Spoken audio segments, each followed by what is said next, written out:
إن الحمد لله نحمده ونستعينه ونستغفره ونؤمن به ونتوكل عليه ونعوذ بالله من شرور أنفسنا ومن سيئات أعمالنا من يهده الله فلا مضل له ومن يضلل فلا هادي له ونشهد أن لا إله إلا الله وحده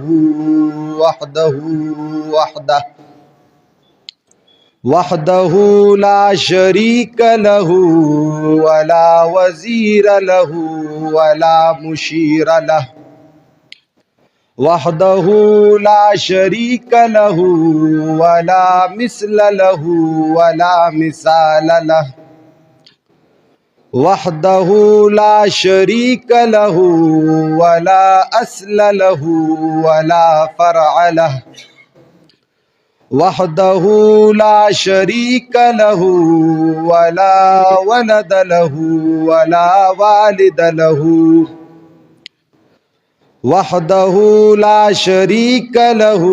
ولا ضد له ولا ند له وحده لا شريك له ولا أصل له ولا فرع له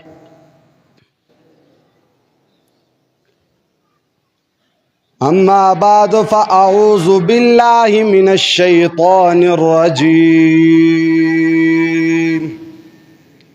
بسم الله الرحمن الرحيم لو كان فيهما آلهة إلا الله لفسدتا فسبحان الله رب العرش عما يصفون د اورمړو او د ګردو نواه مشرانو کشرانو حاضرینو غایبینو لکه څرنګه تاسو ته معلومه ده چې زه موجوده په کوم منبر باندې ناست یم زه د دې مستحق او د دې لایق خو نه یم ځکه چې د دې منبر د پاره ډیر غټ علم او ډیر غټ جرأت پکار دی خو د والد محترم مفتی محمد منیر شاکر شهید رحمه الله د غیر موجودګۍ د وجنه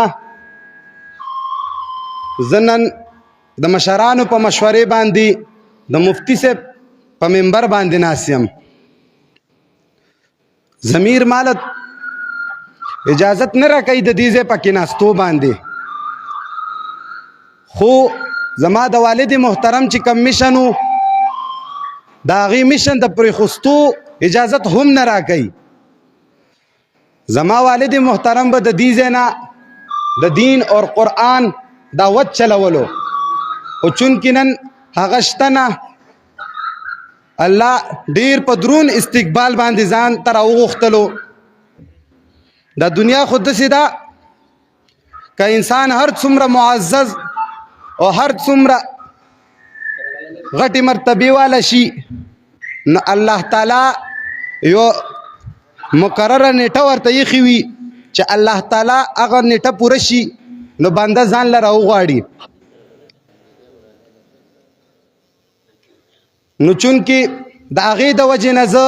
نن په دې منبر ناست یم بهرحال زه به خپل مقصد ته راشم چې کم مقصد زمونږ د والد محترم و او زمونږ د ټولو مسلمانانو دی لکه څرنګه ستاسو وړاندې ما قرآن یو آیت پیش کړو لو کان فیهما آلهة الا الله لفسدتا زما خوږو ورونو دا زه چې کومه نکته ویم په دې نکتې باندې غور وکړئ دې کې ډېره غټه فلسفه پرته ده دا زمونږ خپل علم او زمونږ خپل فهم نه دی بلکې دا زمونږ د والد محترم برکات دي چې زه نن دلته ناست یم او ستاسو وړاندې د قرآن د آیت وضاحت کومه. د کوم آیت چې ما تاسو وړاندې ولستلو د دې معنی به زه هم سره سره د تلاوت کوم چې تاسو پوه شئ، خو په دې نکتې باندې غور وکړئ. ډېر غور نکته ده. لو کان فیهما که چرې وې په ځمکه او اسمان کې د فیهما کې چې کوم ضمیر دی دا د تثنیې ضمیر دی، دې کې اشاره اسمان اور ځمکې ته ده. نو الله په خپل کلام کې فرمایي لو کان فیهما که چرې وې په دې ځمکه او اسمان کې الهتون نور خدایان علاوه د الله نه نور خدایان چرې په دې ځمکه باندې وې او په اسمان باندې وې، نو د دې نتیجه به څه وه؟ الله وایي چې الا الله، د الله نه علاوه که چرې په دې باندې خدایان موجود وې، اله موجود وې، نو په دې باندې به څه وې؟ نتیجه به یې څه وې؟ لفسدتا، په دې کې به فساد وې. مسلمانانو نن تاسو په خپلې معاشرې کې سوچ وکئ، په خپلې معاشرې کې، په خپل کلي ملت کې او په خپل وطن کې سوچ وکئ. آیا د قرآن دا آیت دروغ وایي که زمونږ مسلمانانو ایمان صحیح نه دی؟ قرآن خو ښکاره ویلی دي، الله خو ښکاره ویلی دي لو کان فیهما آلهة الا الله لفسدتا. که چرې زمانه علاوه په دې ځمکه او په دې اسمان کې بل اله وې نو لفسد د فساد به وې. نعوذ بالله، زه خدا نشم ویلی چې زما قرآن دروغ وایي، زما کتاب دروغ وایي، زما رب دروغ وایي. خدا ویلی شم چې موږ په غلطه روان یو، ځکه چې قرآن خو ښکاره خبره ختمه کړله. وی ویلی که چرې د الله نه علاوه په دې ځمکه او اسمان باندې بل اله وې نو فساد به وې. مسلمانه وګوره نن فساد شته که نشته؟ زما او ستا په معاشرې کې فساد شته که نشته؟ ظلم کیږي او که نه؟ فساد دی او که نه؟ بې ګناه خلک وجل کیږي او که نه؟ ظلمونه کیږي او که نه؟ نو چې ظلمونه هم کیږي فساد هم شته دی او مونږ مسلمانان یو، زمونږ دا ایمان دی چې الله دروغ نه وایي. نو معلومه دا شوله چې مونږ خدایان ټاکلي دي په دې ځمکه باندې،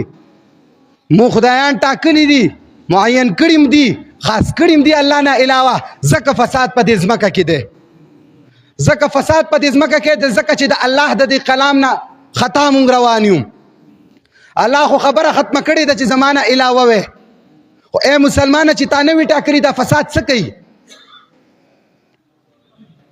او دا واضحه خبره ده ستاسو ټولو ته چې نن سبا فساد اسمان سره لګیا دی، خبرې کوي صرف د دې د وجې نه چې مونږ ځان ته خدایان ټاکلي په ځمکه باندې، او خدایان یې هم ټاکلي خو په مختلفو شکلونو باندې ټاکلي دي. چا د پیر په شکل کې خدای ټاکلی دی، چا د مرید په شکل کې خدای ټاکلی دی، چا د مولا په شکل کې خدای ټاکلی دی، چا د مفتی په شکل کې خدای ټاکلی دی، چا د خپل مشر په شکل کې خدای ټاکلی دی، چا د خپل قائد په شکل کې خدای ټاکلی دی. دا خدایان یې ټاکلي دي، ځکه نن څوک په قرآن باندې نه راټولیږي، ځکه نن چې کوم د قرآن خبره مونږ زمونږ په نسبت باندې دروغ کیږي. زمونږ دا ایمان، زمونږ دا عقیده ده چې دا قرآن رښتونی کتاب دی او زمونږ ټول رب العالمین یو ذات دی. خو نن فساد ډېر حد پورې تللی دی، صرف د دې وجې نه چې د دې قرآن د آیت مفهوم مونږ په خپله غلط کړی دی، مو خدایان ټاکلي دي. نن سبا ته وګوره الله تعالی په قرآن کې صفا واضح اعلان کړی دی چې زمونږ د انسانانو او زمونږ د دې مخلوق څه مقصد دی، څه غرض او غایه دی چې الله پیدا کړي دي. ای مسلمانه ته اول په دې خبرې سوچ وکړه چې یو انسان یو ادنا مخلوق دی. دا چې کله یو شی جوړی، یو شی له وجود ورکوي، یو شی له شکل ورکوي، یو شی له وجود په ځمکه د خدای ورکوي، نو هغه څه د عرض او څه د مقصد نه خالی نه وي. نو سوچ وکړه په دې خبره باندې چې الله ډېر لوی ذات دی. هغه ذات به انسان څنګه بې مقصده پیدا کوي، هغه ذات به انسان څنګه بې مقصده دې دنیا ته رالیږي. قرآن واضح اعلان کړی دی وما خلقت الجن والانس الا لیعبدون، ما نه دی پیدا کړی جن او انس مگر د خپلې بندګۍ دپاره. ای مسلمانه ته د چا بندګي کې؟ تا ځان ته خیال کړی دی که تا چرې د دې رب بندګي کولی ته به دې حد ته راسېدې. قرآن خو ښکاره دا اعلان کړی دی که چېرې تا ایمان او ستا په دې قرآن باندې ایمان وې نو ستا به په دې دنیا باندې حکومت وې. وګوره زمونږ تاریخ وګوره، زمونږ د صحابهو متعلق چې کومې خبرې لیکلې شوي دي په دې بحث کې نه ځو چې صحیح دي که غلطې دي، خو دا خبره زه ضرور کومه چې وګوره چې خلک د صحابهو متعلق کوي، د بعضو صحابهو متعلق چې هغه په نیمه دنیا باندې پوره دنیا باندې حکومت کولو. والله چې هغې ټایم کې ټینک نه و، والله چې هغې ټایم کې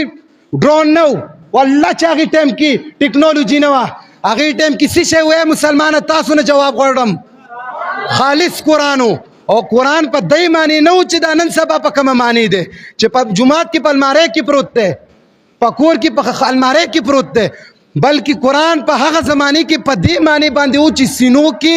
سره د حفظ او سره د عمل و. نن زما او ستا معاشره زه دا نه یم چې قرآن مه یادوئ، قرآن زمونږ کتاب دی، مونږ به یادو، مونږ سینو کې ځای ورکو. ډیر معزز او ډیر د غټ ذات کتاب دی، خو دا خبره ضرور کومه چې افلا یتدبرون باندې به تاسو فکر ولې نه کوئ، په دې خبره تاسو غور ولې نه کوئ. قرآن خو ښکاره ویلی چې تاسو تدبر ولې نه کوئ په دې قرآن باندې. خو ای مسلمانه نن ستا حافظ درشمې سپارې پورې قرآن یاد کی، تراوی پړاوی، همدغه شانتې ځای په ځای تلاوتونه کوي، خو په والله ته دې د آیات تپوس وکړه د صحیح معنو باندې دله به آیات نه ورځي، صحیح معنی مفهوم به نه ورځي.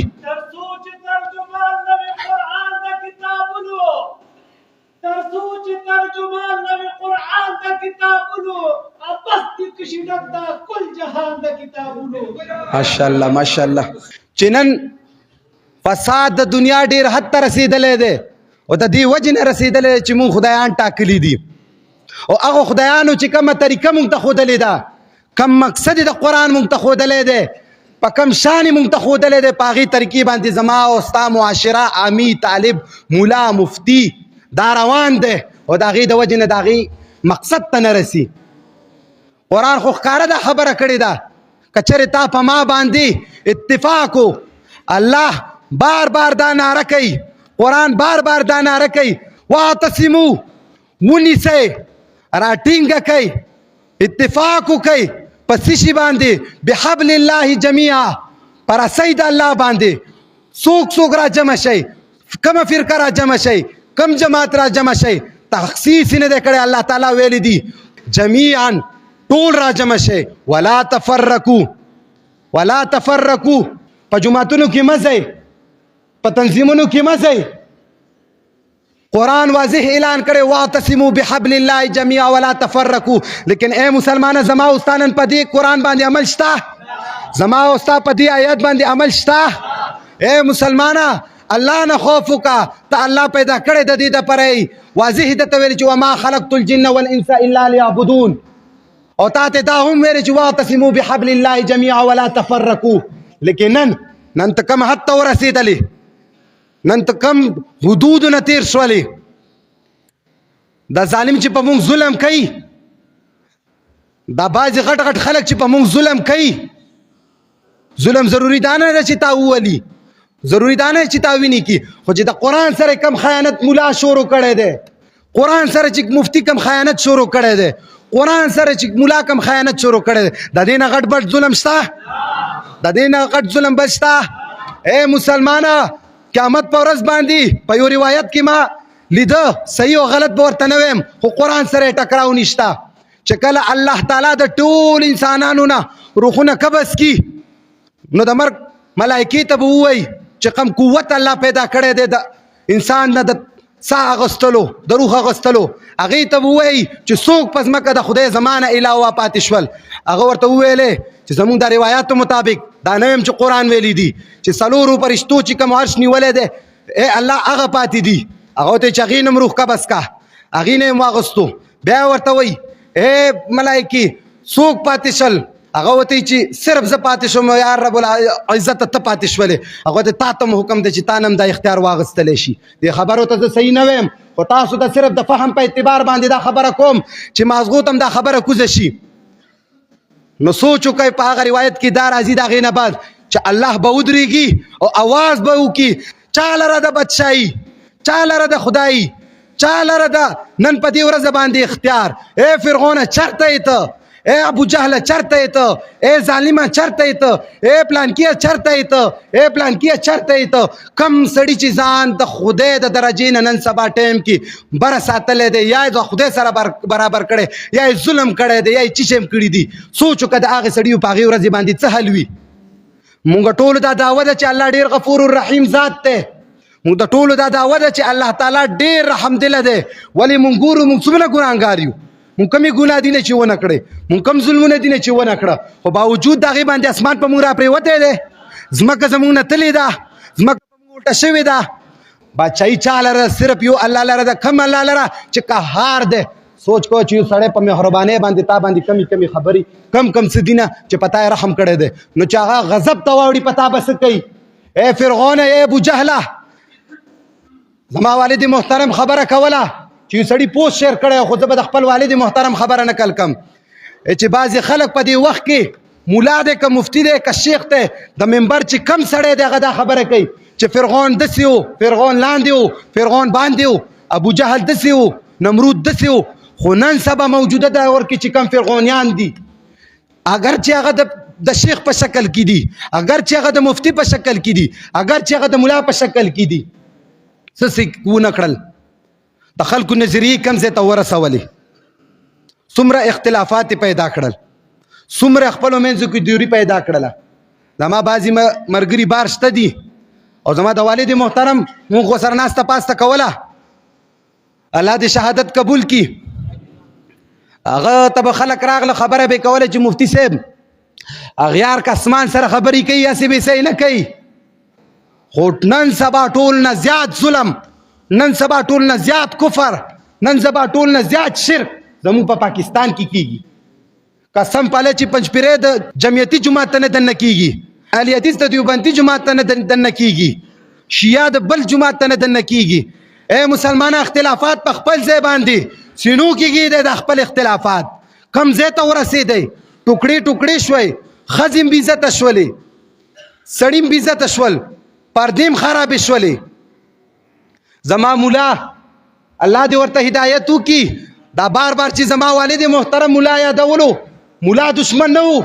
مولا یې د کوره روټۍ نه خوړه، داسې نور څه ذاتیات نه و، خو صرف په دې باندې ورسره بحث و، په دې باندې ورسره مقابله وه چې ای مولا ستا دکانداري په خپل ځای باندې، ستا هر څه په خپل ځای باندې، خو د قرآن مفهوم مه بدلوه، د قرآن چې کوم مقصد دی هغه مه بدلوه. سوال درته کوم، اخره پورې هغه دا چغې ویلې چې واعتصموا بحبل الله جمیعا ولا تفرقوا. زما د والد محترم دا ندا وه چې په قرآن راغونډ شئ. هغه چاته دا نه دي ویلې چې ما ته پلانکې شی وکړه، ما ته پلانکې شی وکړه، هغه ته الله لار ته راغوښتې. خو زما خبره مې کوله چې مولا چې زه دا بار بار خبره کوم د دې وجې نه کوم چې امي سړی نن سبا دور کې په کار ده چې په قرآن ځان پوه کړي. افلا یتدبرون چې کومه صیغه ده، کیدای شي چې اکثر د طالبان یا مولیان یا عوامو کې په ډېر خلک پوهېږي چې دا داسې صیغه ده چې دا مشرک ته،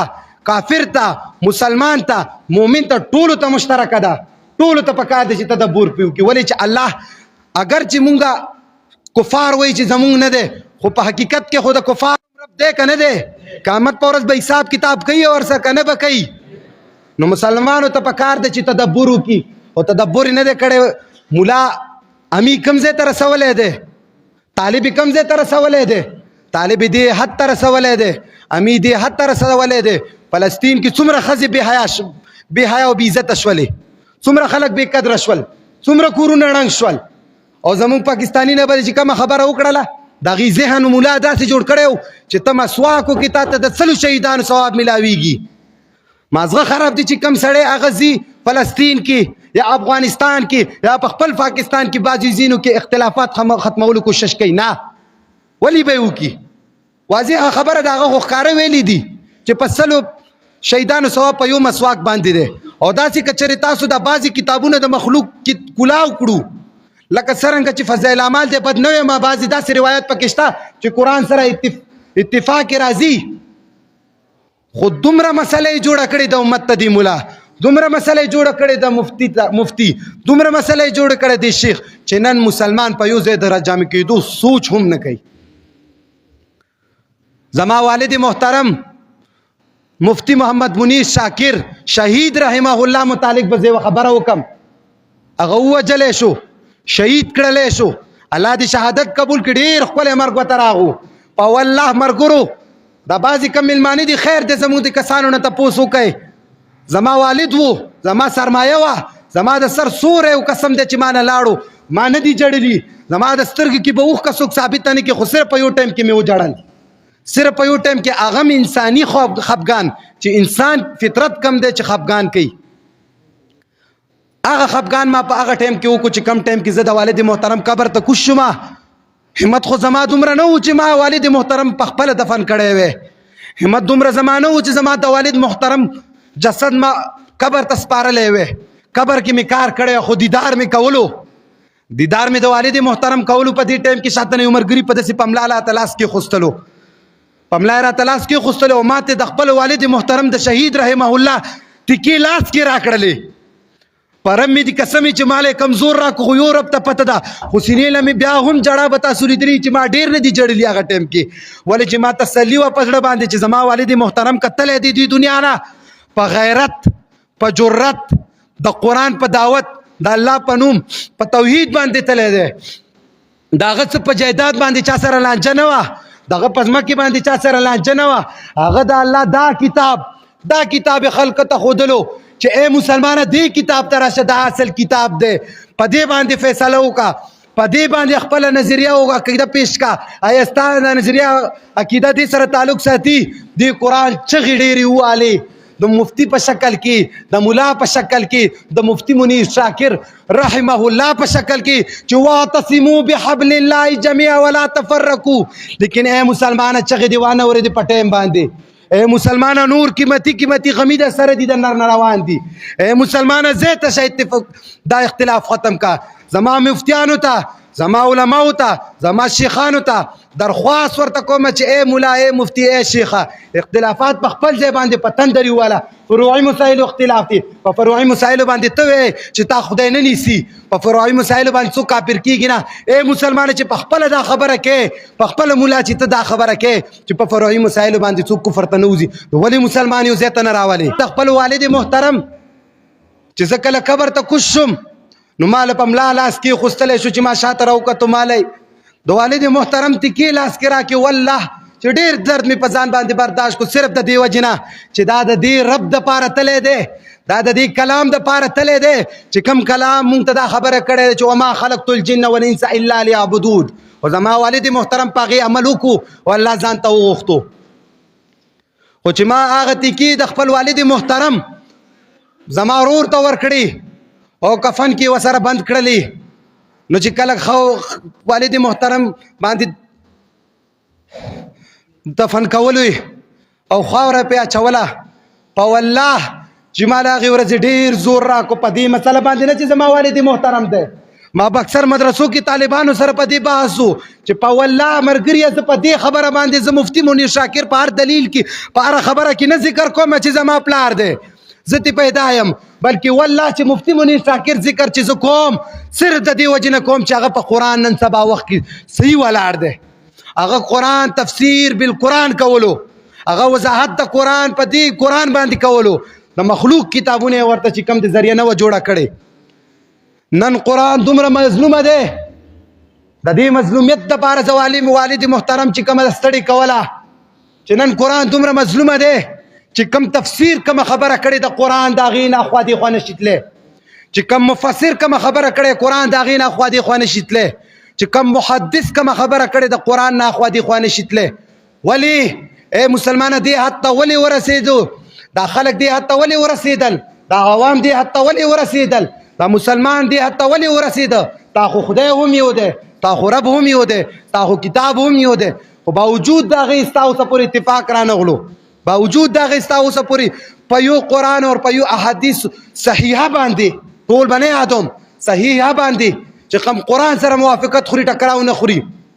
په هغې ستا غونډه ولې نه کېږي د مجوسو چې کم دین دی د مجوسو چې کومه سوچ مونږ ته جوړ کړی دی هغې خپل کوشش په کتاب کې کړی دی هغې خپل کار په کتاب کې کړی دی خو هغه وایي چې کتاب کې خو کار وکړلو خو اوس به دومره څوک کوي چې دا خلک اوس نورو خلکو ته ورسي د عوامو ذهنونو ته یې کوز کړو مسلمانانو ته یې ور ورسوو د مسلمانانو ذهن نه د دین اسلام د خبرې هېرې کړو د قرآن اصل مقصد ته هېر کړو د چا په شکل کې تاله راغه د ملا په شکل کې تاله راغه د مفتی په شکل کې تاله راغه د عالم په شکل کې تاله راغه والله بالله تاریخ وګوره د ملا د ډېر وخته پورې د دې اصطلاحاتو دین سره هیڅ قسمه تعلق نه و د مفتی او د شیخ دا نننی اصطلاحات دي دا نن جوړ کړي شوي اصطلاحات دي پخوا مفتی شیخ مولا نه و خو چې دا نن سبا شیخ مفتی مولا ذکر کیږي دا صرف د دې وجې نه کیږي چې د دې سړي د دې عامي سړي د دې طالب سړي د دې ناپوهه سړي په دې باندې اعتماد پیدا شي او بیا همدغه سړی د دې کتابونو په ذریعه باندې د کتابونو په وضاحت باندې قرآن په کومه طریقه باندې دې ته ښیي په دې ته لوستي په هغه طریقه باندې